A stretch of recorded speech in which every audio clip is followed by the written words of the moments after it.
biqiltuun ashaaraa magariisaa somba magaalaati. Biqiltuu dhadhaabni kan irra deddeebiin akka finna ofiisanitti kunuunsineetiin guddattee lalistee ka gaaddisaaf ta'u, ka nyaataaf ta'u. Multi purpose tree kan jedhamu baay'inaan kan dhaabbatu jechuudha. Isaan kanneen haalota sadan keenya irratti xiyyeeffatanii kan dhaabbatamaa jechuudha. Dhaabuu qofa osoo hin taane amma bu'aas hawaasni keenya irraa dhadhamuu eegalee jira. Guyyaadhaa asitti argamuu kiyyaaf baay'ee tokko natti tolee jira.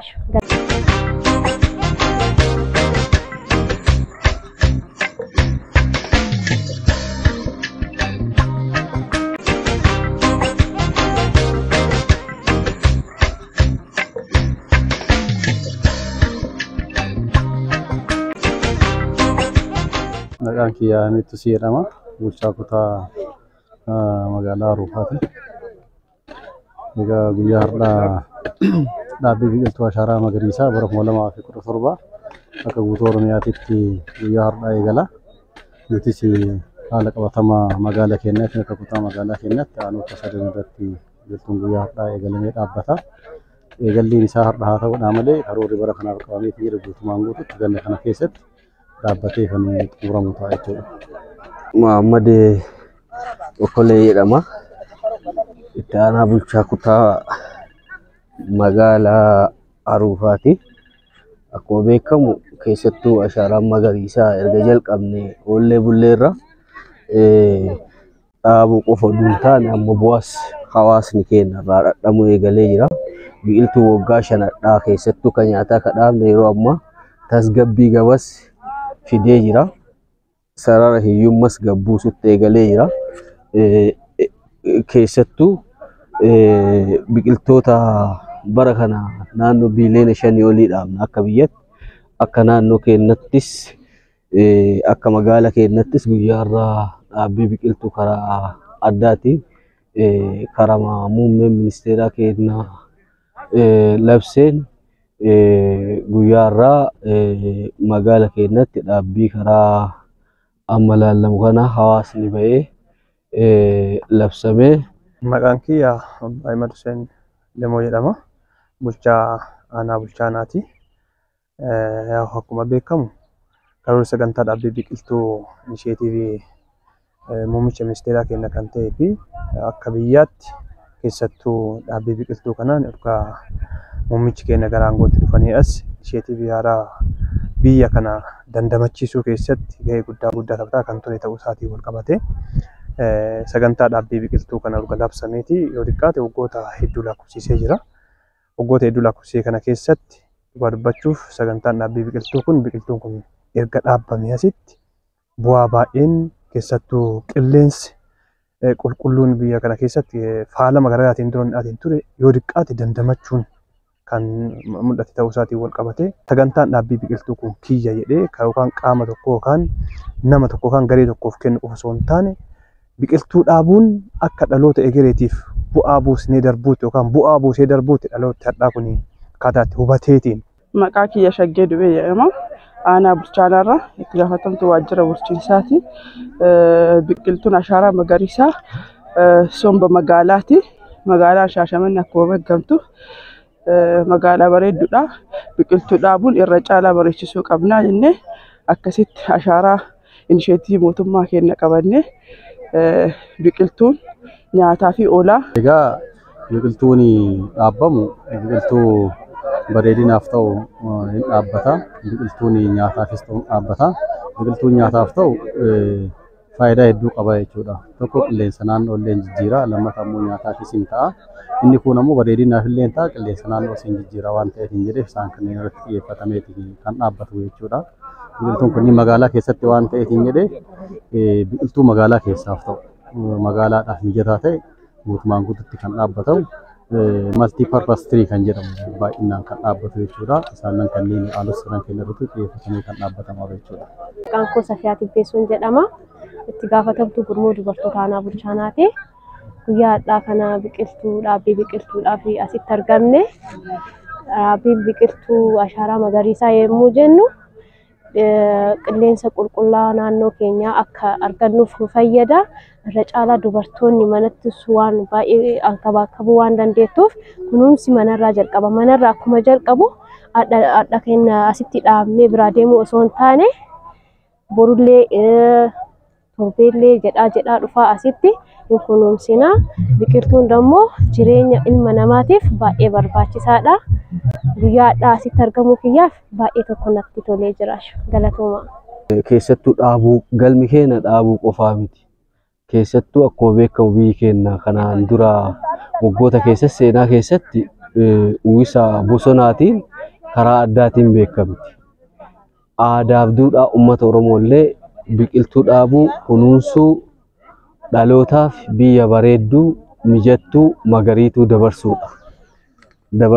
Kanaaf hawaasni keenya kana beekee biyya boruu keenyaaf dhalootaatiif biyya bareedduu, mijattuu, magariituu taate dhalootaaf dabarsuu qabna. Biyya rakkoof gadaddoon keessatti dhabame hawaasni haqummaan keessatti mirkanaa'ee hiyyummaan keessatti gabbu'ee hojii dhabdummaan gabbu'ee hawaasni lammiin isii gammadaa keessa jiraatu uumuu qabna. Hawaasni kana gochuuf ammootu hadhaa boruu keenya midhaasuun murteessaa. Naannoo bareedaa uumaa keessattuu dubartiin waan bareeda hin jaalatti hin kunuunsiti. Fufiinsaan dhaabne inisheetivii mootummaa keenyaa galmaan ga'uu qaba yaada. Dhaabbii biqiltuu karaa addaatiin biqiltuu dhaabuu jechuun dhaloota kunuunsuu jechuudha. Dhaloota biyya ijaaruu jechuudha. Biyya bocuu jechuudha. Biyya bocuuf ammootu asirraa jalqaba. Kanaaf hawaasni kana beekee keessattuu dhaabuu qofa osoo hin taane kunuunsa isaatiif karaa addaatiin karaa xiyyeeffannoo qabuun biqiltuu dhaabe akkuma daa'ima isaatti kunuunsee guddisee dhalootaaf dabarsuu qaba. Biqiltuu dhaabuu akkuma beekamu dhala namaatiif dhalli namaa jiraachuu biqiltuun murteessaadha. Wanni murteessaa ta'eef tokko keessattuu qilleensa dhala namaatiif jiraachuuf oksijiinii kan argan nu kaarboon daayoksayidii baafna. Korrileeted nu biqiltuu hin jiru taanaan dhalli namaa hin jiru, lubbuun hin jiru jechuudha. Inisheetivii mootummaa keenyaan yookaan muummicha ministeeraa keenyaan bocame kana lafa qabsiisuu irratti bu'aa guddaa kan irraa dhandhamaa jiru ta'uu isaatii wal qabateetiin isa cinaatti dhaloonni kun biqiltuu dhaabbatu kana dhaabuu qofa osoo hin taane yookaan hadha dhaabneetiin biraa deemuu qofa osoo hin taane bu'aa biqiltuu dhaabuu kana beennee dhugaa dubbachuuf bu'aa biqiltuu dhaabuu kana amma hawaasni hubataa jira. Sirriitti hubataa jira. Bu'aan jijjiiramni baay'een dhufaa jira jechuun hin danda'ama. Dhufeeras kanaan wal qabatee bu'aa biqiltuu dhaabuu amma irratti hawaasa kanattis guddaa himuun illee hin danda'amu. Hawaasni hubatee jira. Inisheetivii mootummaan boce kun keessattuu yeroo jalqabaa naannoo biliyoona lamaa dhaabamee karoorfame keessatti bara kana yoo dhiqate bara baraan onni isaa daran fedhiin hawaasallee yookaan fedhiin biqiltuu kana dhaabullee ol ka'aa dhufuu isaatii wal qabatee baruma baraan onni isaa ol ka'aatiin dhufe qabatamuma akka aanaa keenyattis yookaan akka magaala keenyattis sochiin hojii kana lafa qabsiisuu hojjetamaatiin ture baay'ee kan nama boonsu ta'uu isaati. Iddooleen baay'inaan filatamaniitiin jiran manneen barnootaa keessatti bal'inaan ni dhaabbatu. Dhaabbilee gurguddaa mootummaa keessatti fakkeenyaaf amma asitti kan guyyaa har'aa aanaan bulchaanaa keessatti dhaabbaarru dhaabbata EDDC jedhamu akka Itoophiyaatti jiru sana jechuudha. Isa keessatti dhaabaa jirra. Manneen barnootaa keessatti sin dhaabbata, manneen amantaa keessatti illee hin dhaabbata. Kanaaf iddoowwan kunniin iddoo secured ta'e, iddoo beellanni seenuu hin dandeenye, iddoo kunuunsaadhaafis mijataa ta'e hin jedhee fi biqiltuun dhaabbatee hin jedhe dhibbatti qabatee karaa kanaan lalisni isaallee karaa kanaan mirkanaa'uu danda'u iddoo loon hin seenne, iddoo kunuunsi isaa adda ta'ee taasifamu waan ta'eef hin jedhee biqiltuun as keessatti dhaabbatu kunniin qabannaa isaallee dhibbaan ta'uu danda'a jedhamee itti fayyadamu jechuudha. Hawaasni hedduu baay'eetiin dhaabatee jira. Hawaasa kanaan maal jedhama? Egaa hawaasni kun biqiltuun ashaaraa magariisaa muummee ministeeraa keenya kanaan dura eegalchiisaniitiin jiran naannoo bara 2011 irraa eegalamee hojiin kun hojjetamaa jira. Aadeeffameera jechuudha. Kun aadeeffamee jira. Hawaasni baratee jira. Ganna yeroo hundaa hin dhaaba. Biqiltuu kanas hin kunuunsa.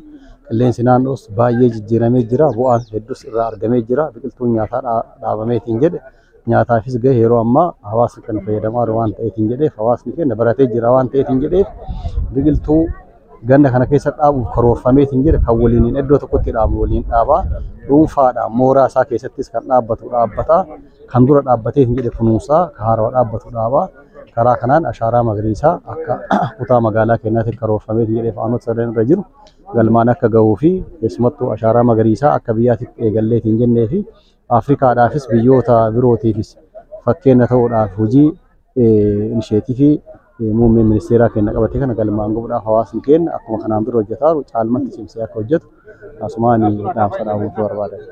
Isaan wal qabatee biqiltuun dhaabuun qoftiin galma miti. Galma ka ta'u biqiltuu dhaabne kana kunuunsinee waa isiin barbaachisu. Biqiltuu jechuun akka finna ofiitti, akka finna ofii kunuunsaniitti. Namni biqiltuu dhaabee adda biraa deemuun finna ofii deetteetiin lafa gattee biraa hin deemtu jechuudha. Akkasitti ilaalama. Hawaasni akkasitti hubachuu danda'u qabaata. Biqiltuu adda dhaabne kana irra deddeebinee kunuunsuun waan isii barbaachisu akka hin banne sirna akka guddattu lalisteetiin akka geettu geettee mootu bu'aa isii kan firee isii kanarraati kan nyaataaf ta'u kallattii nyaataati irraa dhandhamachuun kan qilleensaaf ta'u kallattii qilleensaati akka nu oolu kallattii garaagaraatiin bu'aa isaa irraa dhandhamachuun dirqama waan ta'eef kana gochuuf mootu biqiltuu dhaabne kana irra deddeebiin kunuunsuun akka horiin hin balleessine akka waan balleessine akka nama finna ofii yookaan finna ofii dhallisanitti kunuunsineetiin faayidaa isii irraa argachuu danda'u qabnu san argachuu danda'u qabaanna waan ta'eef kanarratti hawaasni keessas cimeetiin biqiltuu adda dhaabne kan irra deddeebiin akka finna ofii sanitti kunuunsineetiin guddattee lalistee ka gaaddisaaf ta'u ka nyaataaf ta'u ka faayidaa garaagaraatiif oolu faayidaa isaa san irraa argachuu akka dandeenyu adda dhaabnee kunuunsuu danda'u qabaanna waan ta'eef isarratti hawaasni keenyallee cinaa keenya dhaabbatee iddoo hundatti waan ashaaraa dhaabbii biqiltuu kan lafa qabsiifne kana galma gahiinsa isaarratti hundi keenya hojjechuu danda'u qabaanna. Yeroo baay'ee iddoo tokko tokkotti namoonni mul'atu baanneen biqiltuun hin dhaabama. Dhaabamee keetiin tariitii iddoo itti dhaabamu sun illee sirriitti sirnaan qo'annoo qo'achuu gaggeessuu dhabuun ni mul'ata jechuudha. Kun immoo ta'uu danda'u qabaatu.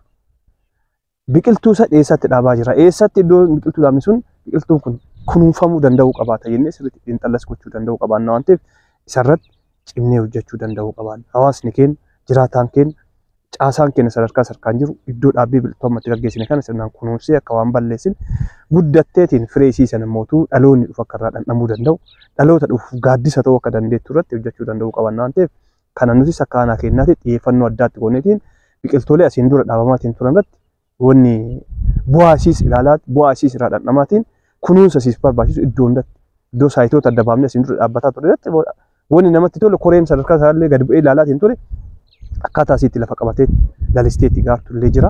Kana mootuu daran cimsinee akka aanaatti nunis akka qaama hawaasa kana bulchaa jirutti akka qaama ergama fudhateetiin iddoo kana yookaan qaama kana hoogganaa jirutti waliigala isaanillee xiyyeeffannoo addaatti kenneeti akka aanaa keenyatti hojjechuudhaaf qophii hadha dhaabnee biraa deemuu qofa osoo hin taane itti fufiinsaan hordoffii isiif barbaachisu kunuunsa isiif barbaachisu waan isiif gochuu danda'u qabaannu gochuu danda'u qabaanna waan ta'eef kanarratti cimnee hojjechuun gahee keenya gahee hawaasa sadarkaa sarkaan jirutti jechuun barbaada. Jiruuf jireenya hawaasaa fooyyessuuf biqiltuu dhaabuun murteessaadha. Biqiltuu dhaabuun ammoo waan baay'ee walitti hidhata. Tokkoffaa harama biyyee hir'isaa. Biyyeen amma arginu kun waggaa 50-60 booda lafti kun nyaatamaa deemaa hin bada. Biqiltuu yoo hin jirre jechuudha. Akka kanan taane ammootu karaa guutuu ta'een hawaasni guutuun kana hubannee Itoophiyaa karaa addaatiin jireenyaaf hawaasa keenyaaf kan taatu dhaabbii biqiltuun magariitu goone dhalootaaf dabarsuu qabna. Hundi keenya karaa addaatiin kunuunsa addaa goone boruu keenyaaf yaaduu qabna kan jedhu asuma erga dabarsuu.